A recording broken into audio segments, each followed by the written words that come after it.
Welcome to the Debt Matters Podcast. I'm Wayne Kelly, and this show is all about helping Canadians find solutions to their debts.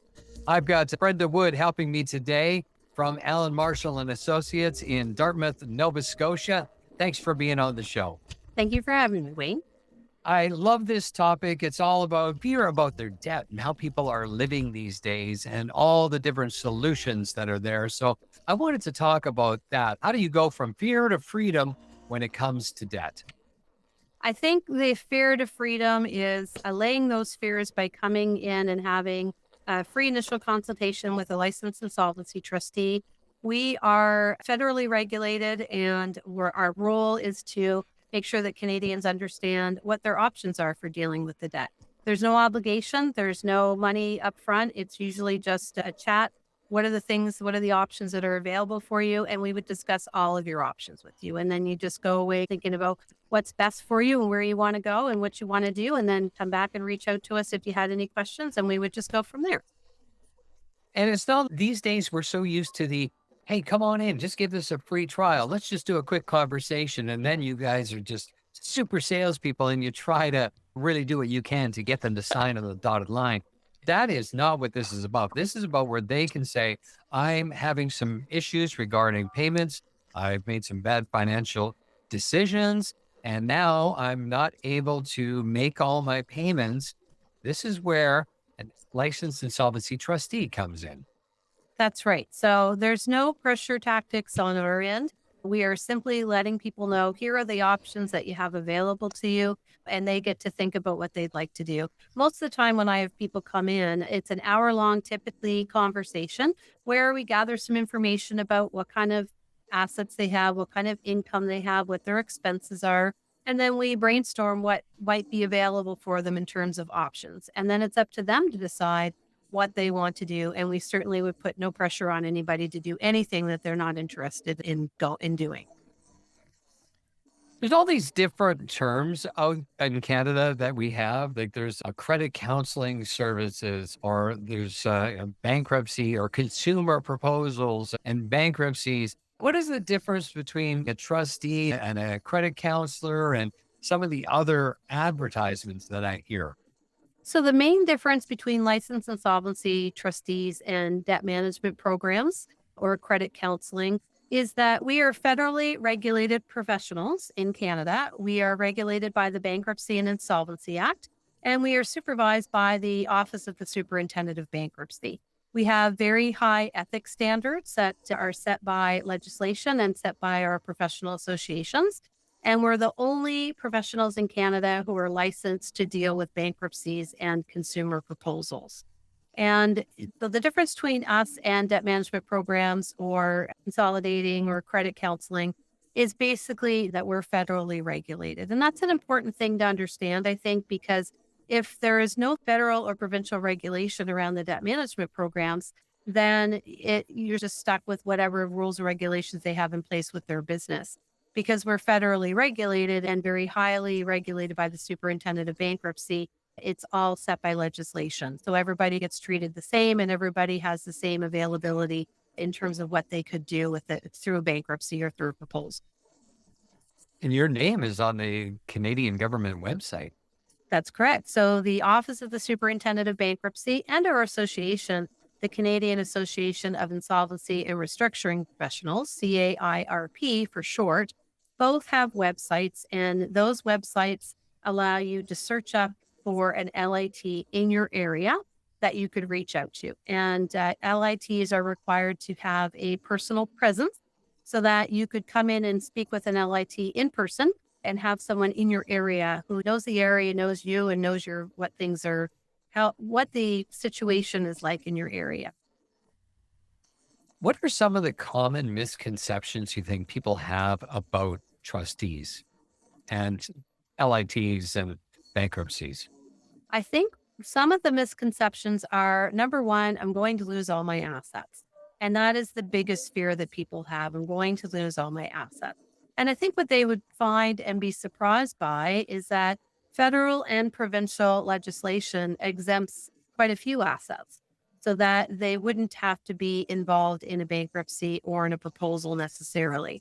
Other assets like houses and vehicles, lots of people worried that they're going to lose their house or lose their vehicle as a result of a bankruptcy or a proposal. And that's not necessarily so. There are ways that we can deal with that and help people maintain those assets and keep those assets. But if they have a lot of cars, then of course they may lose one. Yeah, it's going to depend on the situation. So Yeah. certainly in Nova Scotia anyway, and all provinces across Canada, we have an exemption level for how much of a vehicle can you keep.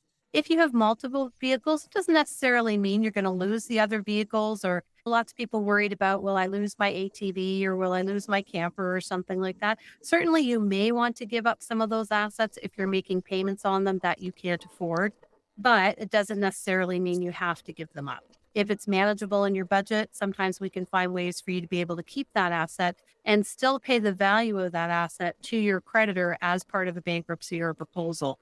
Creditors just want to make sure they're getting a fair amount based on the value of the assets. You talk about proposals, but as Canadians that are just going about their day to day life, I think they're familiar with bankruptcies and they're familiar with consolidation. Right. Now, consumer proposal is not necessarily new, but it may be a new term. Can you explain the differences between a bankruptcy and a consumer proposal? Certainly. So, in a bankruptcy, it's forced on the creditors. They don't get to decide whether they're going to be part of this process or not. There are more duties, more things that people need to do in a bankruptcy. And payments in a bankruptcy are based on what we call the superintendent standards. It's just a table, the formula that we use to determine what the payment is. And so the biggest difference between consumer proposal and bankruptcy is in terms of payments is that you have a little bit more control in a consumer proposal over what your payments are going to be because they're not legislated by a table amount. It's something that trustees can help you determine how much of a payment is affordable for you.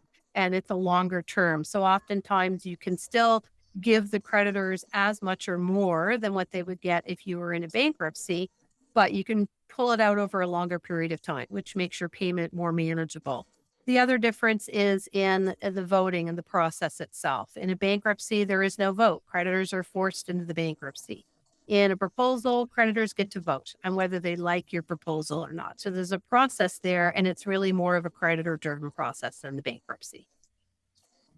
So let's dive just a little deeper into that. So with the consumer proposal, let's say, I don't know if we can even do this, but let's say there's $100,000 of debt that you just cannot deal with anymore. It's just, and next month it's going to be $101,000. With the consumer proposal, you do not have to pay the full $100,000 back, right? That's correct. So typically, a proposal is a percentage of what you owe.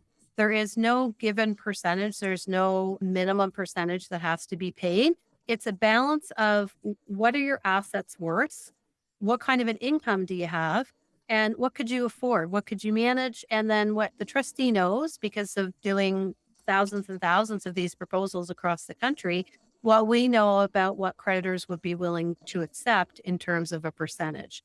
So there's a process there that we would go through with the debtor to find out what are those assets? What is that income? What could you manage and what would be reasonable for you and the creditor?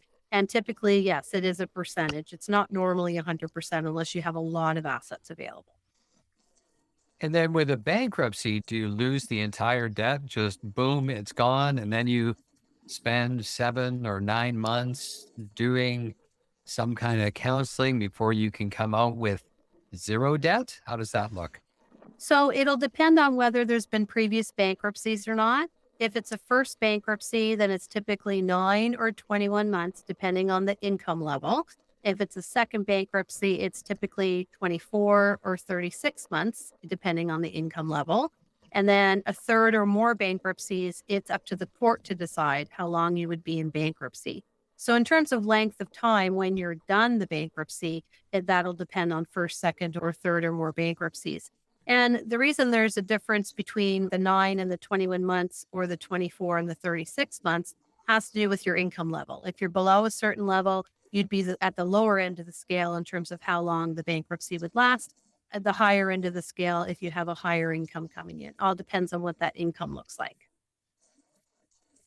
And then is it different for each province and territory? No, it's federal legislation. So each province is the same in terms of length of bankruptcy and how much they have to pay. The superintendent of bankruptcy has put together a standard. We call it the superintendent standards. And it's a table. And the table just says if your family size is this and you make this much, here's how much you have to pay into your bankruptcy. And that will help us determine if you have what we call surplus or not. And that surplus determines how long your bankruptcy is going to be. If you don't have surplus, if your income is not over the table amount, then you'll just simply be at the lower end of the scale in terms of how long your bankruptcy is, and your payments will be based on what we need to recover for fees. And typically that can be different from trustee to trustee. So, as somebody comes through and they work through either consumer proposal or maybe they do the bankruptcy, what is their emotional state when they come to the end where they get to start over? What Could you maybe take us through what that looks like? Sure. I guess I'll start at the beginning. When people come in, they're very distraught. A lot of times they're very emotional, they're stressed out.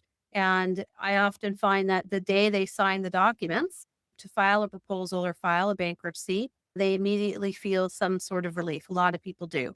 A lot of people, it takes a few months to get there. But certainly once the bankruptcy is completed and they've done everything they need to do and they get that discharge from bankruptcy, that means they're all done.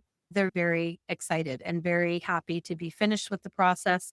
And they can take the information that we provide to them along the way in the counseling sessions on budgeting and reestablishing credit. They can take that with them as they go in order to restart things. So their lives can flourish after this. Absolutely. And I've had lots of people I've dealt with over my 25 plus years of doing this who have done exactly that. They've been able to get out from underneath the debt, move on, reestablish credit down the road, have a healthier relationship with money than maybe they had before. And it makes a huge difference to their life.